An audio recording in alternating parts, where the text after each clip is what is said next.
Hi guys, welcome and welcome back. Thank you so much for stopping by. To all my subscribers and the returning subscribers, thank you so much. I really appreciate you guys beyond words.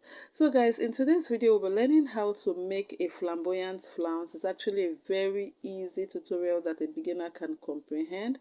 So guys, if this is what you're looking for, kindly watch till the end. Okay, so let's get started.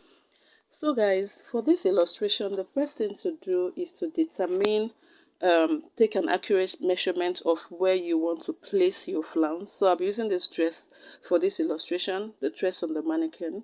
So this is exactly where I want to place the flounce, and I have a measurement of 11 inches across the chest to my bust point, above my bust point, and then the midpoint on my hands or my sleeve, there exactly where I touched, I still have 11 inches, and then the length of the arc is 9 inches. By the time I turn it up, I'll be having like 8 inches. Okay, so guys, I'll simply suggest that you take an accurate measurement of both sides, and it should be equal. It's best to be equal so that your arc will be centralized. So I have 11 inches on both sides. Okay, so right here on my working table, I place this piece of fabric on a bias fold. Okay, more like cutting a 90 degrees fold, circle flare. So what I'll simply do here is to determine the radius. Okay, since I have 11 inches on both sides, giving a total of 22, then 22 plus 1 inch seam allowance, I have 23. So I divided by 3.14 and I have 7.13. So I will just simply approximate it to be 7. Okay, so I'll go ahead and take a radius of 7 inches. Okay.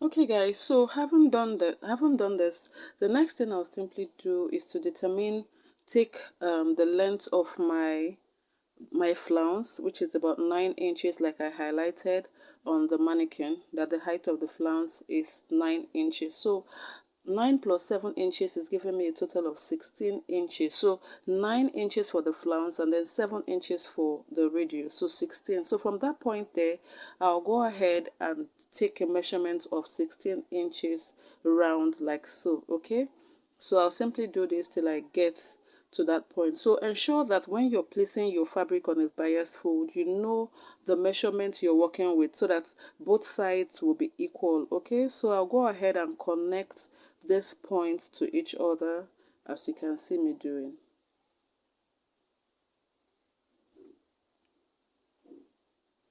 Okay guys, so having done this, this is what we have. So I'll go ahead and cut this out, and then we'll proceed to the next stage. Okay.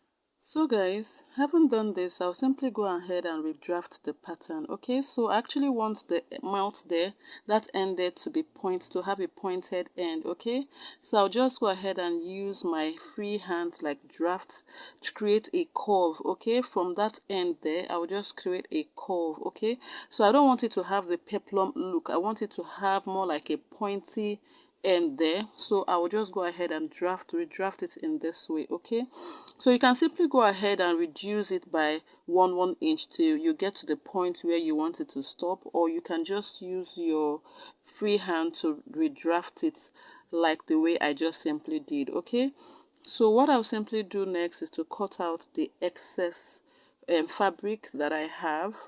Okay, so I'll trim it out, and then we have our pattern well drafted. Okay, so I'll go ahead and open this up like this, and then by the time I open it, this is what I will have. Okay, so I noticed that it's a bit XX. There's a little bit, it's not properly aligned. Okay, so I'll just go ahead and blend this up like this. Okay, trim out the excess on both sides to give me the actual curve that I want. Okay, so I'll just trim this out so that it will be uniform, and make sure that the curve that you anticipate is what you have on your fabric. Okay, so this is exactly what I want, and this is good for me.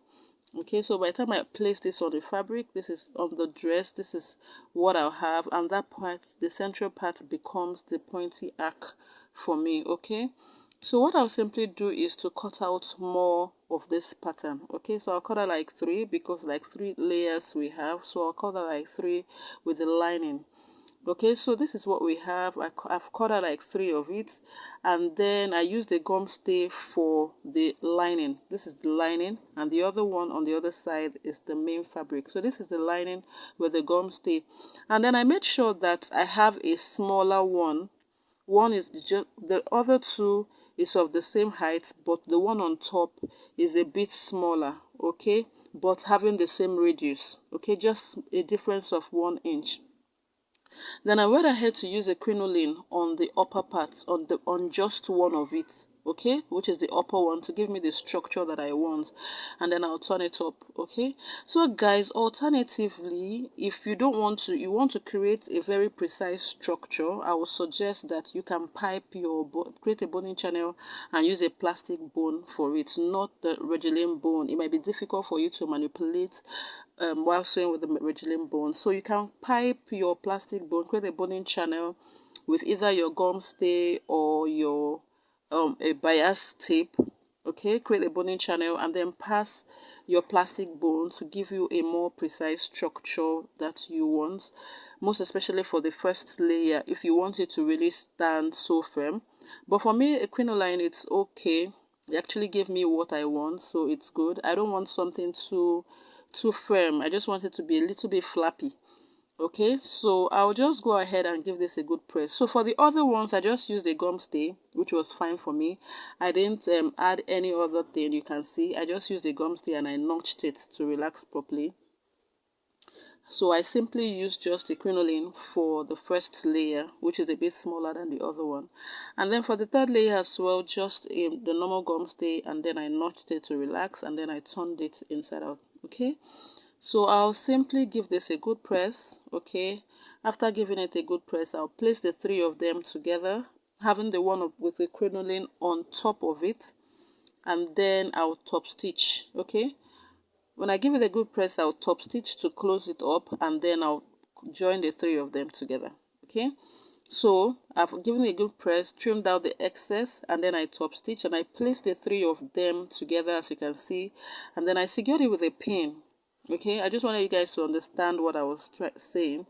So I secured it with a pin, as you can see. So I'll take it over to my sewing machine, and then I'll stitch the 3 together. Okay, so remember that I said that you could also use a plastic bone, okay, to give you a well-defined structure for the first layer if you wish. Okay, if you want something more standy or something more firm. Okay, so for me, I simply use the crinoline. Okay, so I'll stitch these 3 together and then I'll bring it back for us to see. So guys, I've done it. I've stitched the 3 of them together. The next thing for me to do is to attach. Okay, so it'll be easier for me to attach this on my work table than on the mannequin, but I will further do more explanation on the mannequin, but I'll simply just place it here first, and I'll simply advise that you guys get to see how I explained it on the mannequin so that you get it properly. Okay, so remember that the flounce started from this point here, which is the height of the shoulder, the height side, the shoulder, the upper part of the shoulder. Okay, so I'll go there and secure it with a pin first. Okay, so that is the major part that will define the arc for me. So I placed it there and I simply started placing the flounce in the direction that I took my measurement. Okay, so I will just simply take this and I will just secure with a pin till I get to my bust point, which is above the bust. Okay,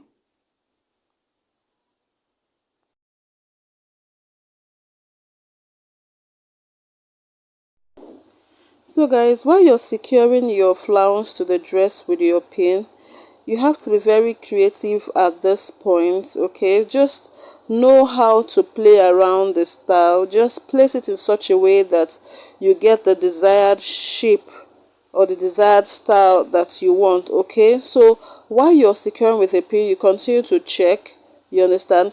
When you secure, you flip, you check, and you kind of ensure that you're working at the right pace. You can see that when I secure my pin, I check and I ensure that, you know, it's kind of giving me that desired style that I want. Okay, so I'll continue to do this till I get to the other side. You can see by the time I place this on the other side, you can see the effect is creating already. So these are the things that you need to consider. These are the things that you need to do while you're attaching your flounce to the dress. Okay, so but I'll be more elaborate when I place this dress on the mannequin. Okay, so right now is on the mannequin. So when you attach it, you can close up the raw edges. You can see what I did there. I just used the first flounce, I just flip it to the other side. I can top stitch this point here, and then inward in here where I have the arc, you can decide to push your stitch inwards a bit. Okay, not necessarily, you know, in line with others. You can decide to push your stitch, run your stitch inwards a bit to give you that arc that you want. Okay, so and then you run your stitch down to this point. Okay, and you do exactly what I said earlier, that which is flipping this to cover the raw edges. Okay, you can actually do a lot of things there. You can even put, you know, lace trimming there to cover it. A lot of things you can do.